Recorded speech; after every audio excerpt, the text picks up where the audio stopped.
pano ngemunda wangu wakapamba.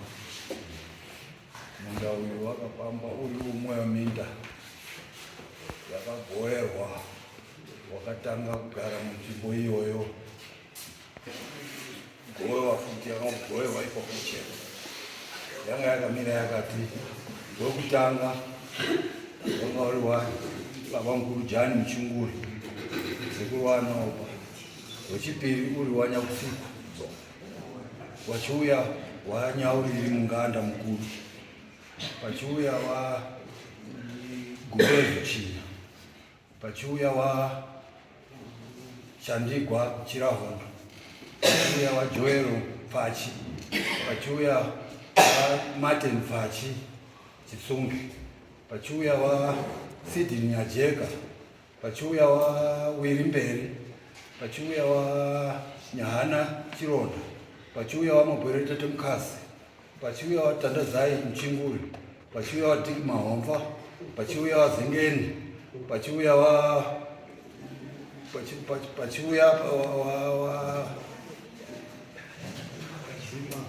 Wakadzima, pachipa kliniki yanga iri Bheka Bika Chingu. Saka ndio marongerwo yanga yakaita minda ina. Nhasi yakangorongeka yakadaro, haina kuzombochinjwa, haina kuzomborongwa futi kechipiri. Isisi takati tibva ipapo, sekuru wangu baba wangu vakapiwa munda pamunda ikoko, kumunda iwoyo kuti agare ipopo. Wana tata warongomuna zvinezvi tiri naye, tata 4. Mukuru wangu anga aroora, baba mukuru wangu mairi wanga aroora. Saka pamusha paMunganda papa pasina nzvimbo yokuti wagare. Baba wangu akati aende kunogara kumunda uko.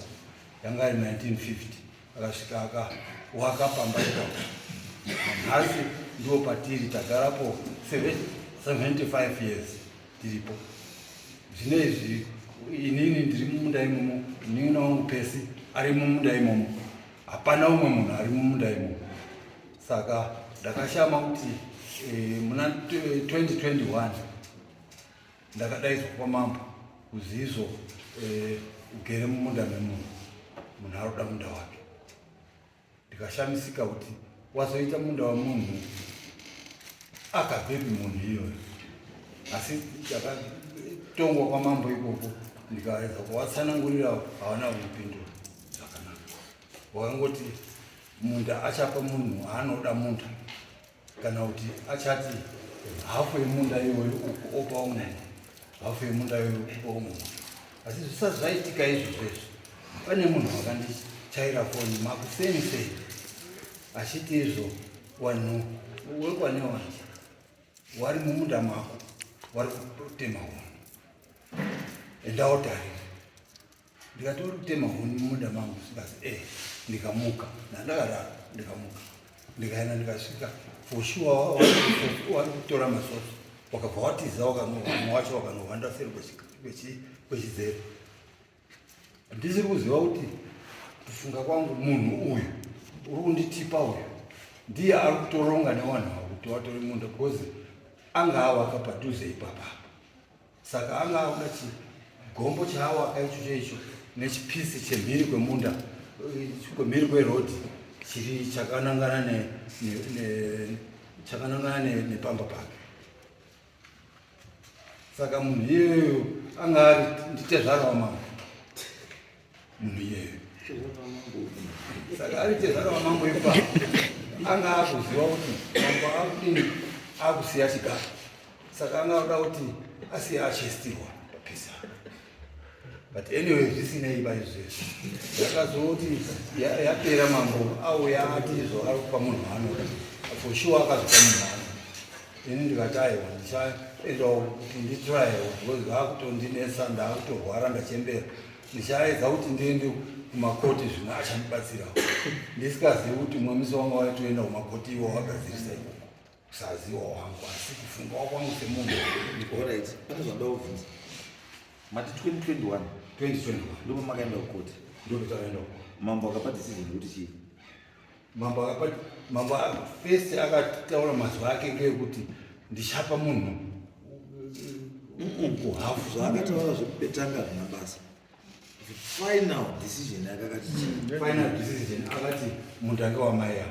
ngewani wanje imi movha madi Ndikati handina chandataura imo ndangoti ndipe mapepa ndinoita apiri.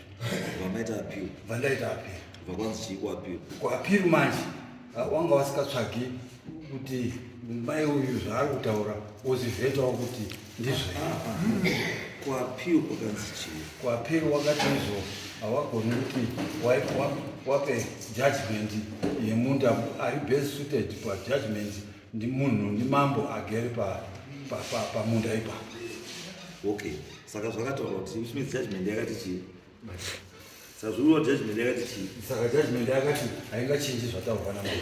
saka munda ndewani Mati saka munda ndewani wakati saka munda ngewamai. Saka munda ngekwani wanje. ndewani wanje handiti saka zvamaifanira kuita futi zvamaifanira kuita futi kana musina kufara nedecision yakapiwa nehigh court maifanira kuenda supreme court. Supreme Court chete ndiyo yaita yagona kuita over 10 that judgment. But the fact yekuti hamuna kuenda kuSupreme Court, it means kuti decision yakapiwa nehigh court is still binding ende ndiyo yatotedzera. And this court haina simba rekuita over 10 decision given by higher court of appeal. Because high court kudare rino is a higher court of appeal. High court mambo haina kuzopa decision. Decision yakabva Kuhigh court haina. Yakabva kucourt magistrate court. ehe zvoka kuti yabva kumagistrate court you were supposed to appeal kuhigh court. And musina kufara kuti kuhigh court maiapira kuti Supreme Court kusvika masvika constitutional court. And saka if you did not appeal against decision yakapiwa nemagistrate, it means the decision given by the magistrate is binding up to now. Ndiyo kaenda munoreva kuti kana ndisina kuzopinda mukoti macho meappeal. Hamuna kuita because magistrate akakutaura iwe.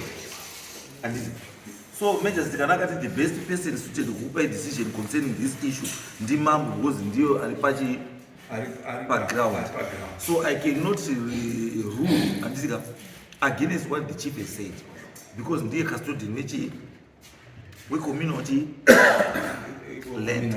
And izvo zvirurewo indirectly zvirurewo kuti magistrate ari kutaura kuti decision yapiwa namambo remains. Yabatika apa maya pawanoti wakapiwa munda. It's not about trying to justify the judgment being wrong.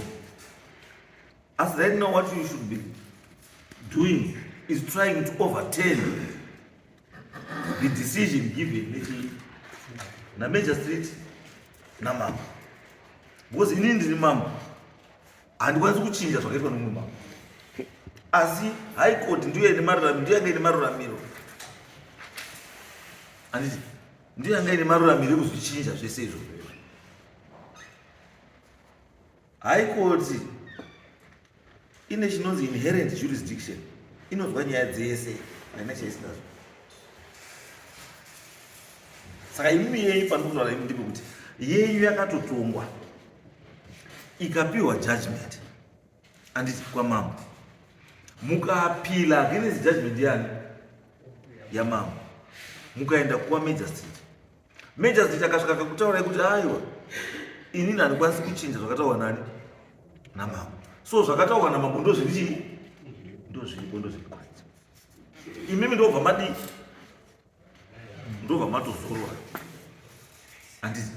So kuzororeva kwakamakaita it means kuti yanga iri sign yeacceptance yekuti mabvumirano nechii nemutongo wamadii wamapiwa, meaning kuti anything chamuchada kuita pamunda ipapo muchatobatwa nemhosva yecontempt of court because mune mazvisa chii.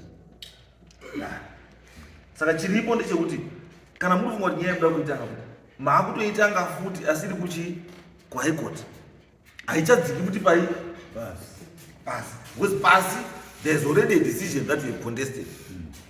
And iripo kudara decision yamuri contest yamambo chamambo chamakuchicontesta decision yamuchukira kupi muchukira kudenga hamucontesti muchidzika pasi munokontesta muchikwira kudenga. Handizvo? So as of now what it means ndezvokuti musati maita appeal and everything, the decision given by the magistrate nachief akanga aripo ndiyo iyi.